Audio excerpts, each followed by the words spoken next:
Et bonjour à tous, aujourd'hui on se retrouve pour le test d'un smartphone haut de gamme chinois, il s'agit du Huawei P8.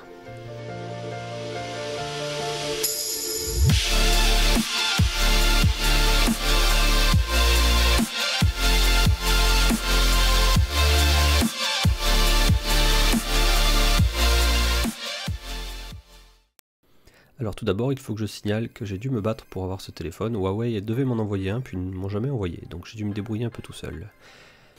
Alors le P8, c'est quoi? C'est un smartphone haut de gamme de Huawei qui a la particularité d'avoir un écran de 5,2 pouces qui est magnifique, vraiment magnifique. Ensuite, ce qui est vraiment top, c'est qu'il a un châssis entièrement en aluminium et ultra fin, ce qui lui donne un look vraiment super sympa. Ensuite, il tourne sur un processeur fait maison, donc fait par Huawei, qui tourne très bien. Moi, j'ai pas réussi à le mettre en défaut de mon côté.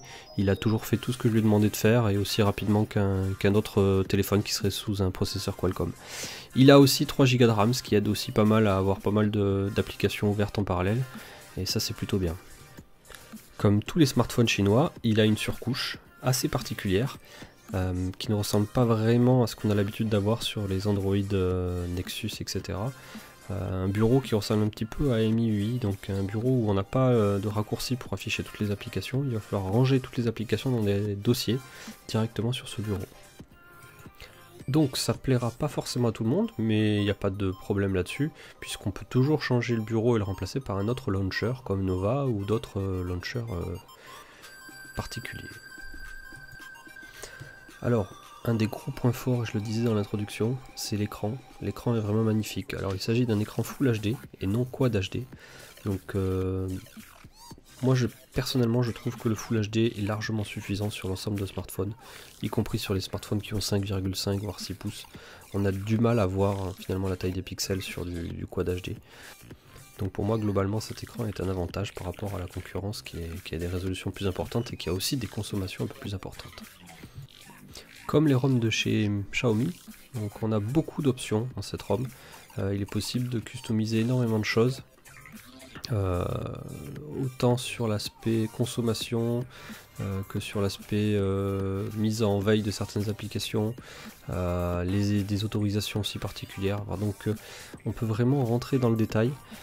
Customiser vraiment aux petits oignons, on va dire, sa ROM pour être sûr qu'il y a exactement les services qu'on souhaite qui fonctionnent et puis les autres qui ne fonctionnent pas. Donc là on peut apercevoir aussi la gestion du multitâche qui est très fluide et qui est plutôt bien vu, qui ressemble aussi pas mal finalement à MIUI. Donc tout ça c'est vraiment pas mal.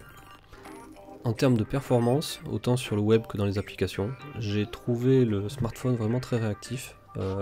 Aussi réactif finalement que mon LG G4 qui est censé être beaucoup plus puissant au niveau du processeur. Personnellement j'ai pas vu de différence par rapport au LG G4, donc on a toujours les choses qui arrivent très vite, c'est fluide, il n'y a rien à dire et Lollipop est parfaitement bien intégré.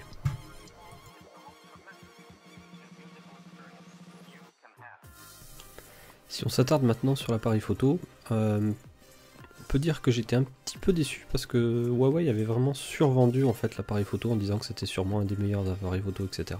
Donc l'appareil photo est bon, il est réactif, il y a toutes les fonctionnalités qui vont bien pour prendre des photos, pour filmer, mais je ne l'ai pas trouvé exceptionnel. Donc le LG G4, le Galaxy S6 seront supérieurs, on va dire, en termes de précision, de rendu des couleurs, en rendu de la lumière, etc.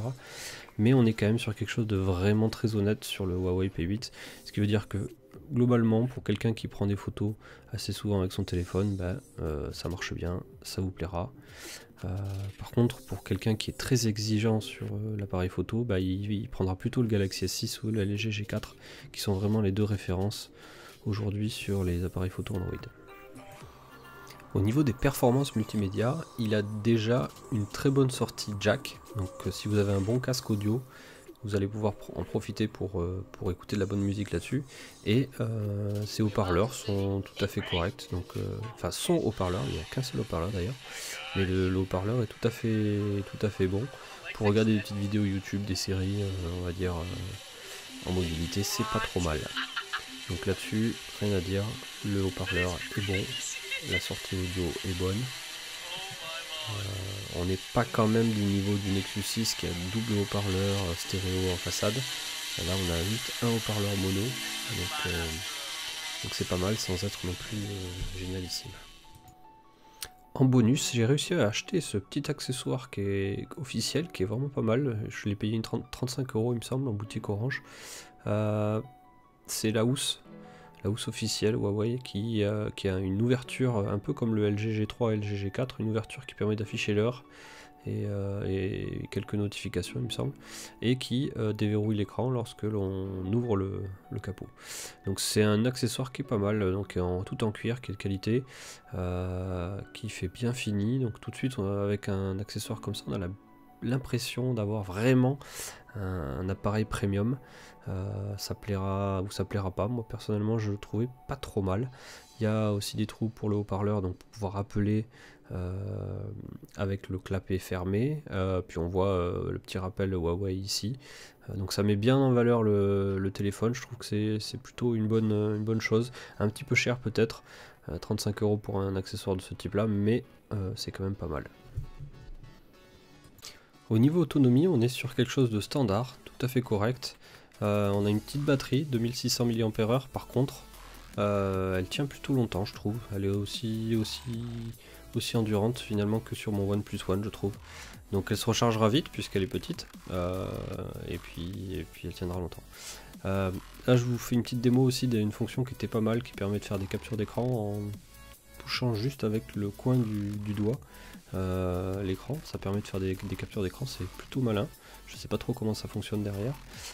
Voilà. Donc pour conclure, globalement, mon avis est ultra positif sur ce téléphone. J'ai vraiment aimé l'utiliser. Je pense que c'est son look qui fait vraiment une très bonne impression. Donc le look très fin en aluminium, un écran magnifique. Donc quand on le prend en main, on a vraiment l'impression d'avoir un produit premium. Donc ça c'est vraiment ce que j'ai vraiment apprécié en premier.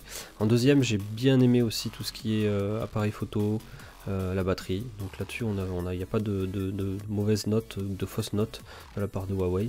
En plus, on peut étendre la mémoire avec une carte SD, enfin micro SD. Donc on sera toujours capable de rajouter un peu de mémoire. On peut le prendre en 16 Go et rajouter une carte de 64 Go derrière pour stocker sa musique, etc. Donc là-dessus, vraiment top. L'interface est sans bug, c'est-à-dire que là, j'ai jamais réussi à faire bugger le téléphone. C'est fluide, ça marche bien, c'est lollipop. Donc là-dessus, vraiment rien à dire. Ce téléphone est vraiment une bombe. Je le conseille donc à tous ceux qui veulent pas mettre trop cher, donc 430 €, 450 € dans un téléphone haut de gamme qui a vraiment de la gueule. Voilà, donc je vous retrouve sur Blabla High Tech pour un prochain test et un prochain numéro. A bientôt, ciao.